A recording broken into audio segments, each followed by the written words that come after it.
مشاهدينا الكرام، السلام عليكم ورحمة الله تعالى وبركاته. نشرة الأخبار من الفضائية الإريترية، وفيها: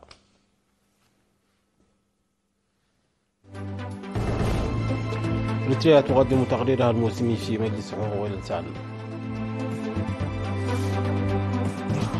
افتتاح الفعاليات المدرسية بمناسبة عيد الاستقلال في الإقليم الأوسط. تدريب حول مضاعفة الإنتاج الزراعي في مديرية أفردات.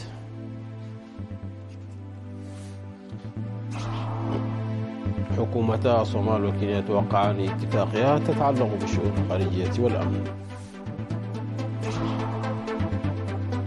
جروسي يزور إيران مع تزايد المخاوف من هجوم على منشآت نووية. وبوتين يؤدي اليمين الدستورية لولاية رئاسية خامسة.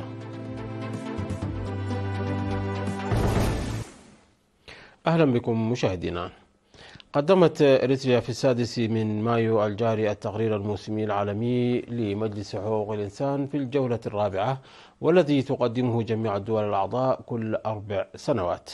وخلال المناقشة التي استمرت 3 ساعات في مكتب الأمم المتحدة في جنيف بعد الظهر، قدمت أكثر من 100 دولة آراء وأسئلة، وقد استجاب الوفد الإريتري بطريقة واضحة، موضحا آراء إريتريا وسياساتها وإجراءاتها. أوضح الوفد أن جوهر التقدم التنموي هو في المقام الأول السياسة والاستراتيجية الدائمة لحكومة إريتريا، التي تؤمن بالعدالة الاجتماعية مع إعطاء الأولوية للمناطق الريفية والنائية. ومضى الوفد يقول بأن سبب التأخير في تنفيذ بعض البرامج هو العقوبات الأحادية غير القانونية وغير المسؤولة التي فرضتها الولايات المتحدة والاتحاد الأوروبي على إريتريا. وأشادت الدول الأعضاء بالتقدم الذي أحرزته إريتريا في مجالات الصحة والتعليم وحقوق الطفل والمرأة والتنمية والاقتصاد بشكل عام، وحثت لاستمرار البرامج على نطاق أوسع. وأكد الوفد الإريتري بأن إريتريا ستتقلب على المؤامرات التي يقوم بها البعض تحت ذريعة حقوق الإنسان، وتستمر في برامجها التنموية من أجل شعبها. افتتح في 7 مارس رسميا الفعاليات المدرسية بمناسبة عيد الاستقلال في الإقليم الأوسط تحت شعار ضمان السلام بالتصدي. وفي مراسم افتتاح الحفل الذي حضره حاكم الإقليم الأوسط السيد فيساهي هايلي ورئيس الشؤون التنظيمية للجبهة الشعبية للديمقراطية والعدالة السيد يوسف صايق، أشار رئيس فرع التعليم السيد بلاي هبتقابر إلى الكفاح المرير الذي دام أكثر من 30 عاما، والثمن الباهظ الذي دفع لتحقيق الاستقلال، فضلا عن المراحل الصعبة والثمن المدفوع لمحاربة المؤامرات والتحديات التي تلت ذلك. وذكر المجتمع بشكل عام وأولياء الأمور بشكل خاص بالعمل بجدية لنقل التاريخ الحافل والبطولات الإعجازية إلى الطلاب الشباب. وقال منسق احتفالات عيد الاستقلال لمدارس الإقليم الأوسط الأستاذ عقبة سلاسة والديه أن عيد استقلال المدارس والذي يعكس التنوع والجمال والوحدة والتاريخ النضال، ويقدم برامج تنموية وثقافية. وستقام فعاليات أسبوع استقلال المدارس بالإقليم حتى 20 مايو بمشاركة 256 مدرسة من المرحلة التمهيدية وحتى المرحلة الثانوية. وتخلل حفل الافتتاح عروض فنية قدمها طلاب مدرسة أبرهة بهت الابتدائية والثانوية للمكفوفين، ومدرسة عوت، ومدرسة فير سلام، وروضة حبوت، ومدرسة دندن. نظم فرع وزارة الزراعة في إقليم القاشبركة تدريبا في مديرية أقردات لتقوية العلاقة بين المزارعين والمهنيين بهدف مضاعفة الإنتاج الزراعي. وتناول التدريب الذي نظم ل50 مهنيا قدموا من 33 ضاحية من مديريات كركبت ودقي وفورتساوة وأغردات ولوقعنسبة ومنصورة وموغولو وبارنتو وتسني، تناول أساليب وفوائد الحفاظ على المياه والتربة وتأمين سلامة الغذاء والعلف الحيواني وتنمية الثروة القابية والحياة البرية، وأساليب موحدة لمكافحة الآفات، وسبل استخدام المضادات الحيوية والأدوية وكيفية التخلص منها، فضلا عن طرق استخدام السماد الطبيعي وتطوير محتويات التغذية. وقال المقدمون للتدريب أن المهنيين الزراعيين يسهمون يساهمون في توجيه وإرشاد المزارعين وترسيخ أساليب جمع المعلومات الزراعية ومضاعفة الإنتاج الزراعي وتشجيع المزارعين النموذجيين، بالإضافة إلى توضيح الخطوات المتخذة لإدخال التغذية السليمة للمجتمع. وذكر الدارسون أنهم عززوا معارفهم وفهمهم وتبادلوا المعلومات، داعين للدفع بتدريبات مماثلة. أقيم أسبوع ثقافي ورياضي للشباب العمال في مديرية أفعبت في الفترة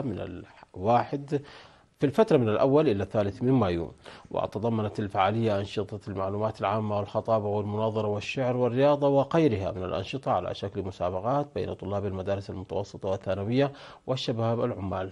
وقال رئيس الاتحاد الوطني للشباب والطلبة في المديرية الشاب موسى محمد سعيد أن الأهداف الرئيسية للبرنامج هي تعزيز الوطنية وتبادل الخبرات والمهارات والحفاظ على قيم المجتمع ونقلها إلى الجيل القادم، شاكرا المساهمين بفعالية لإنجاح البرامج. وقال الشاب سليمان يوسف رئيس الشؤون السياسية والتنظيمية في فرع اتحاد الشباب بإقليم شمال البحر الأحمر أن البرنامج يندرج في إطار الجهود المبذولة لبناء شباب أكفاء في كل المناحي، موضحا استمرارية البرنامج بصورة أفضل. وكذا مدير مديرية أفعبت السيد أحمد محمد نور رجب وسكرتير الجبهة الشعبية للديمقراطية والعدالة في المديرية السيد صالح جابر أنهما سيقفان إلى جانب الاتحاد لتنظيم أفضل لمثل هذه الفعاليات في المستقبل. وبهذه المناسبة تم تخريج 96 شابا وشابة خضعوا للتدريب المهني لمدة 6 أشهر. يجري إصلاح طريق ترابي بطول 20 كيلومترا عبر نفير شعبي يؤدي من بلدة إيدن إلى شعب سلبة ودبر سيناء بإقليم عنسبة. وأوضح مدراء إيدن وشعب سلبة ودبر سيناء أن المنطقة تتعرض للفيضانات باستمرار مما يصعب من خدمات النقل، لذلك تجري بشكل مستمر أعمال معالجة مساقط المياه وشق القنوات بدعم مهني قبل موسم الخريف. وفيما يتعلق بالمشاركة الشعبية قالوا أن نحو 700 شخص يعملون يوميا في كافة إدارات الضواحي. وأشار السكان إلى أن الطريق تجرفه المياه كل عام مما يؤثر سلبا على معيشتهم اليومية، وأكدوا أنهم المستفيدون الأكبر من حملات الإصلاح وسيستمرون في ذلك بكل تفان وإخلاص، مطالبين بدعم آلي. وستستمر الحملة التي بدأت في الأول من أبريل حتى إنجاز المهام بوجه كامل.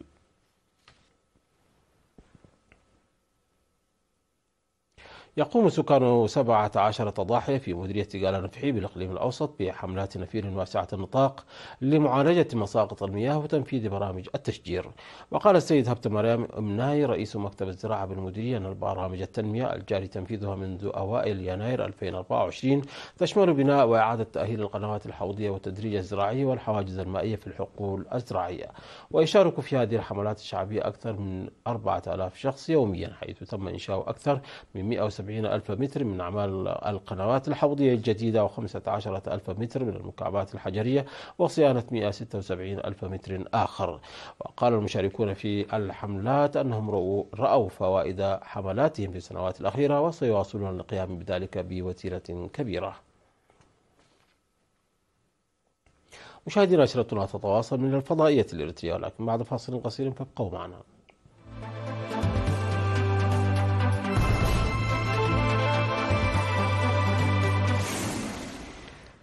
أهلا بكم مجددا. وقعت حكومتا الصومال وكينيا في العاصمة الكينية نيروبي اتفاقيات مهمة تتعلق بالشؤون الخارجية والأمن والاقتصاد والتجارة والتعليم والخدمات الاجتماعية.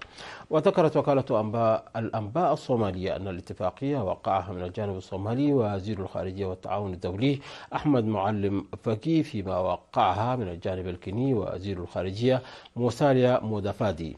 وأشارت إلى أن هذه الاتفاقيات تأتي في إطار الزيارة التي يقوم بها رئيس وزراء جمهورية الصومال الفيدرالية حمزة عبدي بري إلى كينيا لتعزيز العلاقات بين البلدين وتطوير التعاون المتعدد الأطراف. وصل المدير العام للوكالة الدولية للطاقة الذرية رافائيل غروسيه إلى إيران في زيارة هي الأولى له منذ نحو عام، وتأتي وسط توتر إقليمي ومتصاعد بين طهران وإسرائيل يخشى أن ينعكس على المنشآت النووية الإيرانية. ومن المقرر أن يشارك جروسي في مؤتمر الاجتماع الدولي للعلوم والتكنولوجيا النووية، ويعقد اجتماعات مع أعلى المسؤولين والسياسيين في إيران، وفق ما أفادت به وكالتي مهر وإسنا الإيرانيتين. وكان رئيس المنظمة الإيرانية للطاقة الذرية محمد إسلامي أعلن الأسبوع الماضي أن جروسي سيعقد اجتماعات مع مسؤولين إيرانيين من دون تقديم تفاصيل أخرى، وهذه أول زيارة يقوم بها مدير الوكالة الدولية التابعة للأمم المتحدة إلى إيران منذ مارس 2023 حين اجتمع مع الرئيس إبراهيم رئيسي.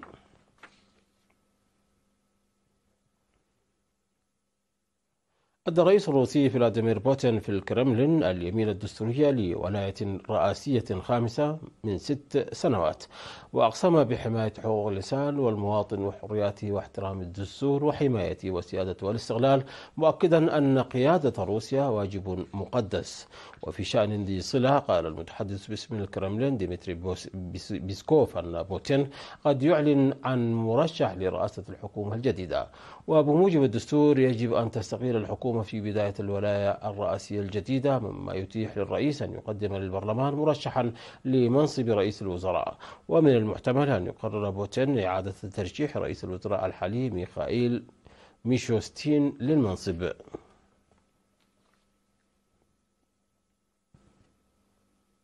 أعلن مركز الإرصاد الجوي في باكستان أن البلاد شهدت في شهر أبريل أعلى منسوب من الأمطار منذ العام 1961، وتعرضت البلاد لطقس متطرف أسفر عن سقوط العشرات وتدمير ممتلكات وأراضٍ زراعية. ويرجع قادة باكستانيون وعلماء في جميع أنحاء العالم الأسباب وراء الأمطار الموسمية الغزيرة والمبكرة إلى التغيرات المناخية.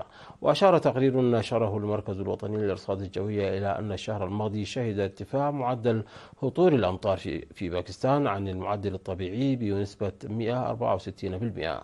وكان إقليم خيبر في شمال غربي البلاد وإقليم بلوشستان في جنوب غربي البلاد الأكثر تضررا من الفيضانات والسيول.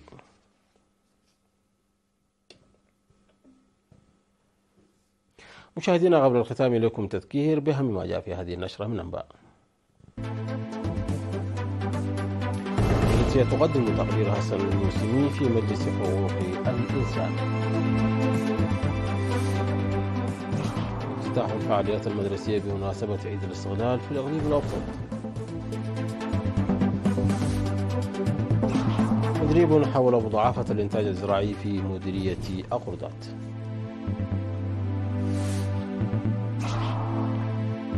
حكومتا الصومال وكينيا توقعان اتفاقيات تتعلق بالشؤون الخارجية والأمن. جروسي يزور إيران مع تزايد المخاوف من هجوم على منشآت نووية. بوتين يؤدي اليمين الدستورية لولاية رئاسية خامسة.